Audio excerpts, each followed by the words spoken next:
Olá, tudo bem? Seguimos com o nosso processo de análise dessa entrevista do Rodrigo Abreu ao Samuel Possebon, lá do canal Teletime. É importante a gente prestar atenção ao que o presidente da empresa está falando, suas incongruências, suas informações novas, né, que nos tomaram todos de surpresa, né? E, ao mesmo tempo, o que esperar diante de tudo isso que ele se manifestou nesse início de ano. Prestemos atenção, uma vez mais, a essa entrevista. Essa visão de você continuar crescendo por bastante tempo ainda viável. E isso está acontecendo com o da operação. Tá? Então, não é que a operação tenha passado a diminuir ou deixado de crescer, não, ela continua crescendo, a receita continua crescendo, o ARPU continua crescendo, obviamente que impactada, sim, por um ambiente de macro e competição, mas continua crescendo. O que a gente vê é que você tem vários fatores também de potencial melhoria nesse meio do caminho, seja até mesmo pela reflexão de que é um ambiente muito competitivo, em alguns casos ele vai passar por uma depuração, tem empresas que não vão conseguir sustentar, é um ambiente que provavelmente passa por um movimento de consolidação no meio do caminho, é um ambiente onde a macroeconomia melhorando, você também melhora todo o ecossistema de consumo, tem uma diminuição, uma relação unívoca praticamente com taxa de inadimplência, com capacidade de consumo, e obviamente que a expectativa é que nós sejamos capazes de continuar a manter esse crescimento em um ritmo que faça sentido. Os nossos planos novos foram feitos com outros ritmos de crescimento, e não mais com o ritmo de crescimento que era o ritmo de crescimento experimentado, por exemplo, em 2020, né, final de 2020, começo de 2021. Em 2021, até por conta do prolongamento de pandemia, se verificou ao longo do ano uma desaceleração grande, 22 não foi muito diferente, mas ela de alguma maneira se estabilizou, então você continua com um ritmo de crescimento hoje que é positivo. Tá? Esses planos novos, vocês vão apresentar eles publicamente quando? Já devem estar sendo colocados. Faz parte do plano de recuperação, né? Isso faz parte do plano de recuperação, obviamente que a gente fez alguns blowouts no começo do ano, é importante mencionar também, nós fizemos, tanto no começo do ano quanto agora, na divulgação da nossa pré-proposta com credores, nós tornamos públicos todos os números que estávamos usando para debater aqui a construção de um plano financeiro. Então, tem sim revisões, a gente no começo do ano disse que aquele guidance de 2021 não deveria mais ser utilizado, mas nós fizemos algumas divulgações de números novos e obviamente que existe toda a formalização dessas projeções do planejamento da companhia na apresentação do plano. Vocês ainda têm 3 pendências da recuperação passada, né? Você tem a questão, a arbitragem com relação ao imóvel, que eu não sei se teve alguma evolução, mas até recentemente sequer o painel arbitral estava montado, né? Ainda tinha um impasse até para montar esse painel arbitral. Me diga se isso evoluiu. Tem o recebimento dos recursos da venda das torres para a Highline, daquela segunda venda de torres, né? Para a Highline, que está vinculada agora, a Anatel está esperando resolver a questão dos bens reversíveis para poder autorizar vocês a sacarem o dinheiro, vamos dizer assim. E tem a questão da TV por assinatura. Como é que estão essas 3 pendências? Então, vamos lá. Acho que as 3 pendências, de maneira geral, também contribuíram de maneira, acho que importante, tá, Samuca, para essa necessidade de fazer um processo mais rápido, de ter um aporte no começo do ano, não esperar simplesmente um aporte mais depois já da conclusão do plano, porque se você imaginar aqui que entre a retenção, que faz parte da disputa arbitral com o trio, mais os proceeds aqui, os recursos vindos de venda de torres, mais uma expectativa de caixa por recebimento da venda de base, a gente está falando aqui de quase 4 bilhões de reais. Então tem um volume bastante significativo. Obviamente que isso contribuiu no final do ano para a tomada de decisão de pedir uma proteção para refazer esse processo financeiro, mas a gente obviamente passa a endereçar também esses temas. No caso da arbitragem, todo o processo arbitral ele é demorado, porque obviamente você tem questões formais de impugnação de árbitros, que você tem que ter árbitros que são neutros, não podem ter relação com as partes, então naturalmente você tem um processo de seleção, de validação de lado a lado de árbitros, e esse painel está agora no seu final de constituição. Mas o processo arbitral, apesar de ser muito mais rápido que qualquer processo judicial, ele não é rápido, né? Um processo arbitral complexo, e esse é um processo complexo, pode levar 2 anos, pode levar mais que 2 anos. Obviamente que nós já declaramos isso, e aí cada operadora, são 4 envolvidas, né? Então cada operadora tem um pouco a sua estratégia, a sua visão, mas nós não descartamos a possibilidade de continuar tendo negociações para, eventualmente, até mesmo nem precisar chegar até o fim do processo arbitral e ter um acordo fora do processo arbitral. Mas essa conversa é a base. Essa conversa já começou? Ela acontece de maneira contínua, né? Ela acontece de maneira contínua, só que ela nunca deixou de existir, porque na prática você tem que conversar e você tem que buscar uma solução. Obviamente a solução arbitral é a solução padrão, caso não exista qualquer tipo de consenso e nem de possibilidade de uma solução bilateral aqui, entendendo que um lado tem 3 partes e o outro tem uma. Mas isso acontece e vai continuar acontecendo ao longo do tempo. Então esse 1,5 bilhão de frustração de caixa tem sim uma responsabilidade importante por toda a mudança de cenário que a gente acabou experimentando no final do ano passado para cá.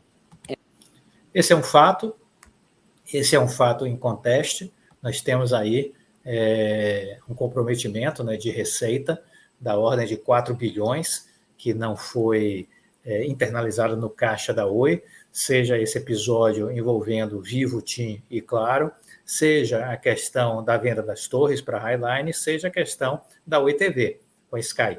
Então, tivemos aí problemas em relação à Anatel, problemas em relação a demora de CAD, de Anatel, agora TCU envolvido. Então, veja que o Brasil também é um país complexo, né?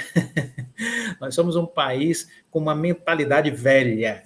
O Brasil não é um país fácil para os empreendedores, para os empresários. Nunca foi, nunca foi.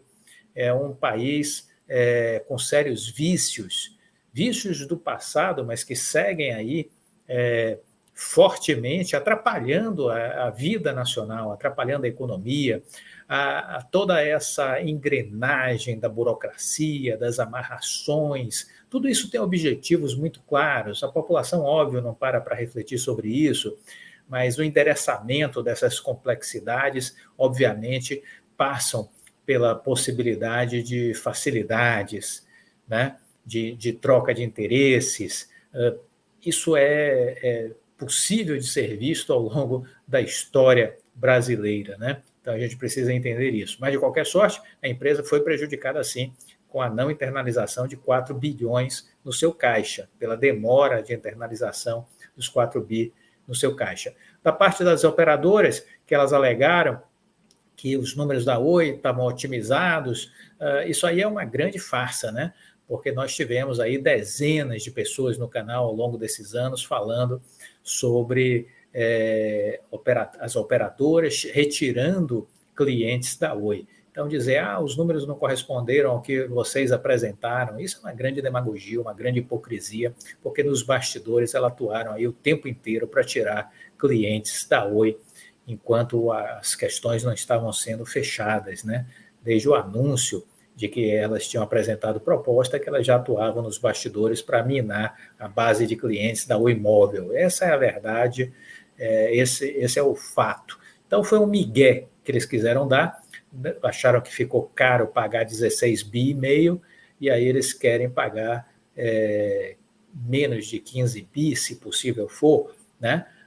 O juiz Fernando Viana seria um trouxa se concordasse com isso, seria um trouxa total, né? Até porque temos aí um processo de leilão, tivemos uma outra empresa, a Highline, que ofereceu o valor mínimo de 15 bi, esse processo agora de arbitragem e tudo mais, as pessoas que vão estar na arbitragem também serão trouxas se não levarem em conta tudo isso, né? Não é possível, embora no Brasil tudo seja possível, mas não é possível entender como uma coisa de bom senso legitimar essa artimanha montada pelas operadoras.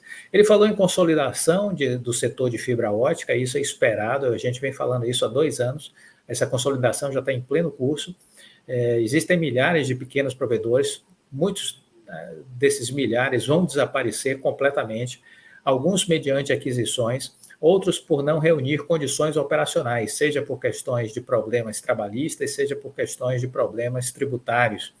Então, alguns serão limados do processo por conta disso, dessas fragilidades, alguns outros serão adquiridos nesse processo de consolidação e outros desaparecerão, porque não conseguirão competir com os grandes.